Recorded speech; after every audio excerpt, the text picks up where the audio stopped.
Since I know that most of you are not familiar with me or my channeling, I'm going to give a little bit of an intro so that you all have a little bit of a background of how this started for me and what at least I think is going on here.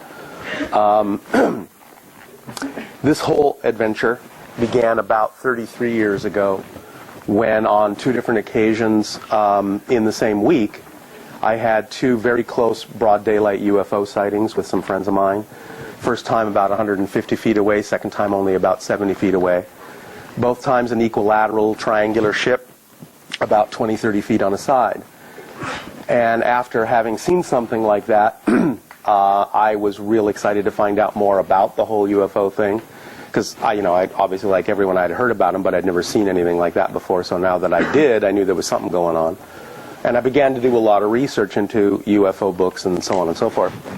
But back then, there weren't a lot of books on the subject. And whatever metaphysical books there were all kind of lumped together on the same bookshelf. And I just kind of like went down the line from UFOs to channeling to psychic stuff, whatever existed there. I just got curious about it all. And 10 years after the sighting, in doing my research, I was eventually actually introduced to a person who was channeling at the time. And I went and listened to them for about 6 months, and I thought, well, this is really interesting information coming through this person. And then the entity coming through that person actually offered to teach a channeling class. And I went into it not thinking I was going to become a channel.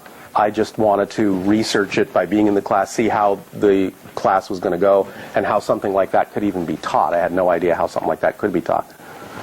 And so when I went into the class, it was about a 12-week course. And it was a series of different kinds of guided meditations and so on and so forth that just gets you more in touch with, more of your own consciousness, or however you wanted to use those exercises. But about halfway through the course, there was a lot of different kinds of things that had been happening up to that point that sort of were indicating that something strange was going on, but didn't really piece it together. But halfway through the course, in one class, while I was in a meditative state, I suddenly received what really felt like somebody just downloading a whole bunch of information into my head. And a memory actually came back of having made an agreement before this life to do this with Bashar. And I understood at that moment that the UFO had been shown to me on purpose to get me to move in the direction I needed to move in. And that the message that came in that one instant was, now that you remember why you're here, now that you remember we made this agreement, is this something you still want to do? It was offered as a choice. It wasn't forced on me. But I had to stop and think about it for a while because I didn't know if what I was experiencing was a hallucination from the meditation, or I was just going wacky, or what was going on. So, after a while I began to realize, well, the most important thing is not whether Bashar is really an extraterrestrial being communicating with me telepathically, if it is another portion of my consciousness. The point is that the channeling state is something that is natural to us, and whatever it is we access in that state does seem to have the ability to bring through different points of view and different levels of information that have helped people make positive, constructive changes in their lives. And for that reason I decided I'll just go ahead and see where the channeling is going to go. Very shortly after I completed the class, a woman doing one of the first doctoral theses on the comparison between, or the connection between psychology and channeling asked me if I would be one of her subjects for her paper. And I said, sure, let's see where that goes. And she invited me to her living room and said, I'll invite some friends over. They can ask Bashar questions, and I'll just sit in my big comfy chair and I'll take my notes and I'll write my paper. I said, fine. And the first week there was 5 friends, and then the second week there was 10 friends, and the third week there was 20 friends, and it just kind of got out of hand until we were doing it twice a week, 3 times a week, and then in 2 houses a week, and then we had to start renting auditoriums because it just went kaboom. And that was 23 years ago, and since then I've been really just sort of invited to different places all over the world. The largest session I think was in Japan, was 1,100 people.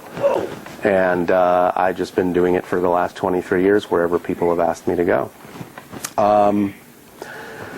Bashar does present himself as an extraterrestrial consciousness. Again, there's nothing about this that insists you have to believe that he is.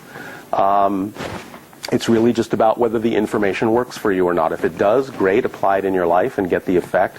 If it doesn't, you'll get what you need somewhere else. But most people have said that when they do apply the information Bashar brings through, they do get the kind of positive effects that he basically indicates they will get. Bashar is actually not his name literally. It's actually an Arabic word. And I think it was the word that was there in the moment of that telepathic contact, but I don't speak Arabic. I am partly Arabic, but I don't speak it. And I think the reason it was chosen is maybe because of my background, but it was actually several years before somebody actually came up to me and said, do you know that Bashar is an Arabic word? I said, no, I have no idea. He said, I said, what does it mean? He said, well, it means messenger or bringer of good news. And so I said, well, okay, it's appropriate. So we use that to call him by. He knows in their society they're telepathic. They don't have names. They don't need names. But they understand that we need to call, people by names. And so he used that word. He'll use it as his name and certainly just talk to him as if it is.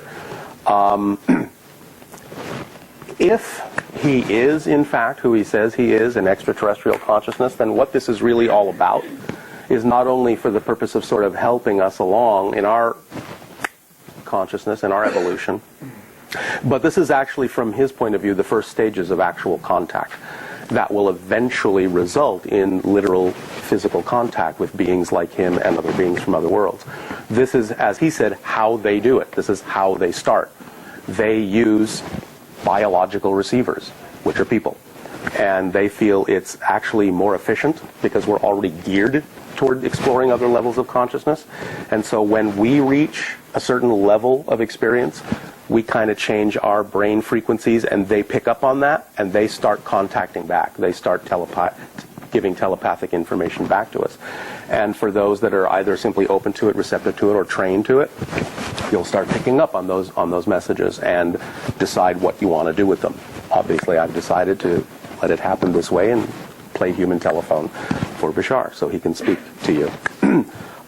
When I go into the altered state, I don't need to do that to get the information from him. It just downloads instantly, and I've got concepts and so on and so forth. And I've done that. I did that with him once when I really wanted to understand how his spaceships worked and what the principles were and all that. I got like a 1-second download that took me 3 hours to write out. So for me, it can come that way. But the only reason I go into the altered state so that is what he can use my body as a translation device in order to speak to you. Because he's not speaking any language at all. He's not speaking English. He's just sending thoughts, and the language I was raised to understand, which is English, is what comes out. My brain just processes it that way. I've actually seen Bashar come through another channel in another country, a Japanese woman, which was very freaky for me to see that, and it came out in Japanese, but it was unmistakably Bashar's personality, unmistakably. So he has done that with a few other people at times, not right now because the agenda has changed, but that's one of the things that he did from time to time was help other people get started to channel other entities. But he has said basically again that he's kind of acting as an ambassador or a diplomat between our civilization and his, and that these questions, whatever it is that's important to you, is what he would really want to talk about. So even though this is a large private session, it is a private session, and in the public sessions he'll usually come through and talk about something first, but in a private session he doesn't. This is really your time, and he wants to make sure that you get in all the discussions, all the subjects, all the questions that you feel you want to talk about. So when he comes through, he's not going to say much more than hello and what do you want to talk about. So it's really up to you to start the ball rolling with questions and just take it from there and just talk to him like you would talk to anybody. For those that are not familiar with him, you will find that he is exceedingly direct. He is very playful. The more fun you have with him, the more fun he'll have with you. But he's very direct. And the thing that I kind of really appreciate about his information is that in the midst of all of the things going on our planet that people might call New Age, he seems to have a really interesting knack for taking very ambiguous or nebulous concepts that may be floating around and really grounding them and explaining them basically to the level of physics to tell you why, if you do this, this will work or what effect you will get. So he's a very good provider of toolkits because essentially he is doing this job to put himself out of a job. He knows that we have all the power. We don't need it to get it from him. But he's here to remind us that we have the power and that we can have the lives that we want.